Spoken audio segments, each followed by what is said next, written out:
고대 도시국가였던 그리스와 트로이는 아주 엉뚱한 이유로 끔찍한 전쟁을 벌이게 됩니다. 도대체 어떤 일이 있었기에 수많은 사람이 죽고 한 나라가 멸망을 했을까요? 그리고 멸망한 나라의 사람들은 어떻게 됐을까요? 흥미로운 것은 이 멸망한 나라가 오히려 전 세계를 점령하는 나라가 되었습니다.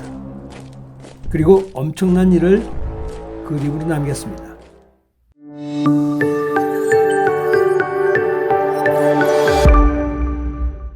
어려운 미술을 좀 더 쉽고 재미나게 풀어드리는 레차트의 대원쌤입니다.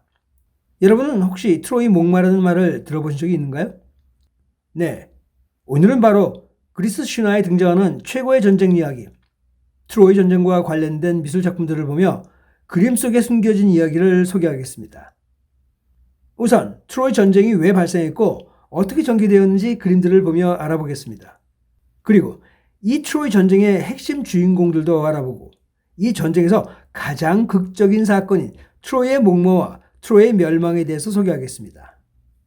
그런데 사실 이번 영상에서는 그리스 장군 아킬레스나 트로이의 왕자 헥토르나 파리스의 이야기가 아닌 또 다른 사람의 이야기를 그림으로 소개하려고 합니다. 바로 아이아니아스 이야기입니다. 이 영상 끝까지 봐야 하는 이유는 우리가 몰랐던 엄청난 사실이 담겨 있기 때문이죠.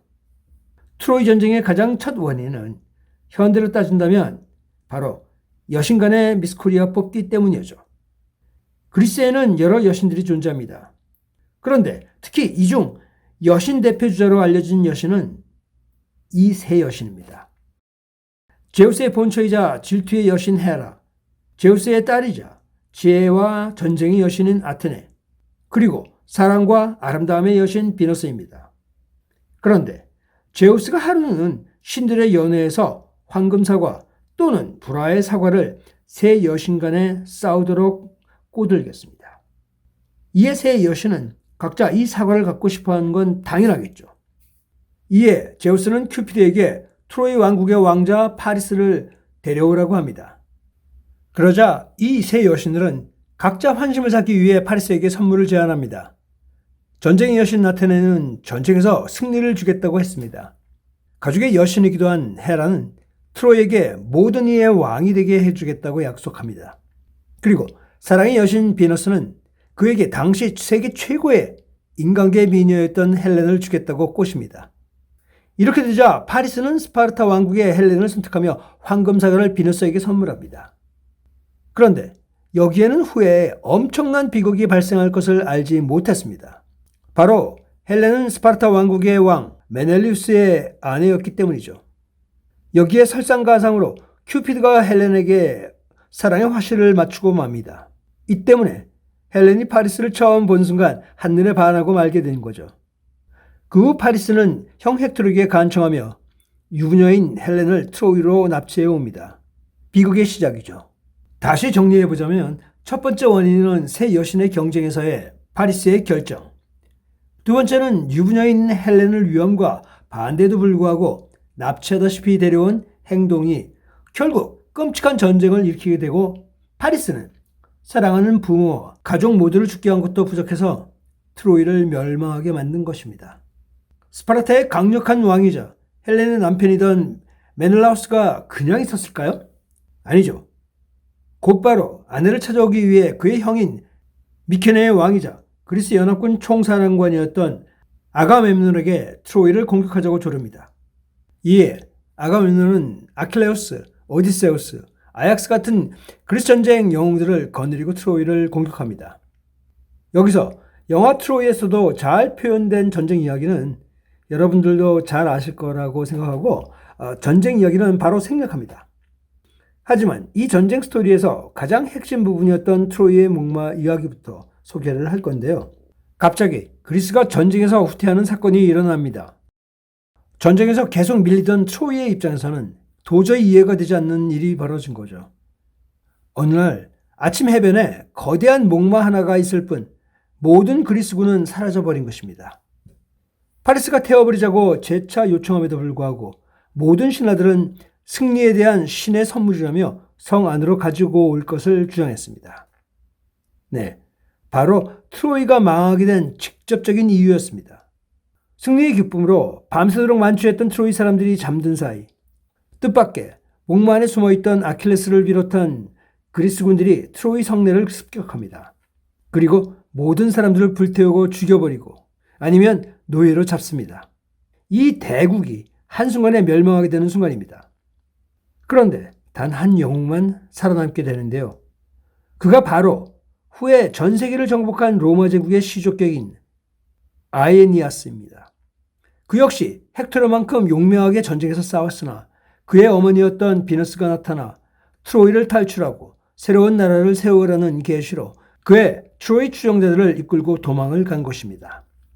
자, 여기서 잠시 트로이 전쟁에 주목할 만한 주인공들을 보시면 그리스 총사령관 아가멤논과 그의 동생이자 전쟁의 원인 제공자인 헬레네 남편 메넬라우스, 그리고 최고의 전사 아킬레스, 이타카의 왕 오디세우스, 그리고 살라미스의 왕자이자 용감무쌍했던 아약스가 대표적인 그리스적 주인공이라면 이번 전쟁의 원인을 제공했던 트로이의 둘째 왕자 파리스, 용감히 싸우다 장렬히 전사한 파리스의 형이자 트로이의 첫째 왕자 헥토르, 그리고 비극의 가운데 있었던 세계 최고의 미녀 헬렌은 트로이 쪽 주인공입니다.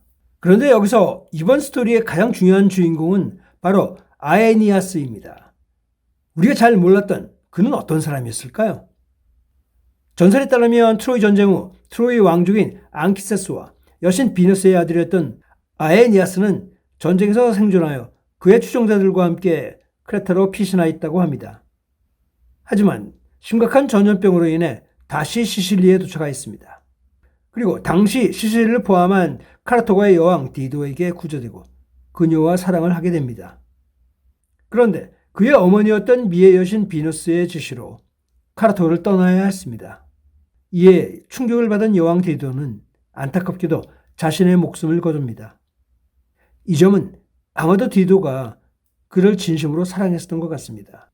카르타고를 떠난 아이에니아스는 그의 추종자들과 함께 그렇게도 원하던 이탈리아에 상륙하게 됩니다.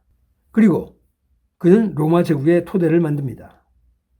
그의 후손이자 로마의 건국자였던 로물루스와 레무스 쌍둥이가 바로 로마 제국을 건국하게 된 것입니다. 이들 이후 로마는 그의 후손인 줄리어스 시저가 발전시켰고 그 최대 명군이라고 불리우는 시저, 아우구스투스가 황제가 된 것입니다. 이 이야기는 결국 트로이인들이 바로 로마인이 된 것입니다. 이렇듯 여러분이 보시는 이 많은 그림들은 우리 인류의 역사를 기록하는 역할을 하고 있습니다. 과거, 고대와 중세는 인류의 중요한 역사를 종교적, 역사적인 기록으로 남긴 것입니다. 특히 다양한 미디움으로 고대 역사와 전설을 상세하게 기록하였습니다. 역사책만으로 읽어서는 감이 오지 않는 그런 것을 미술작품들은 역사의 서사실을 시각적으로 선명하게 보여줍니다. 그 당시의 상황, 그리고 그들의 감정까지도 아주 선명하게 보여주죠. 이 그림처럼 전투 장면에서 어떤 일이 있었는지를 매우 상세하고 선명하게 보여주는 것이 미술의 가장 큰 특징이자 역할이라고 생각합니다.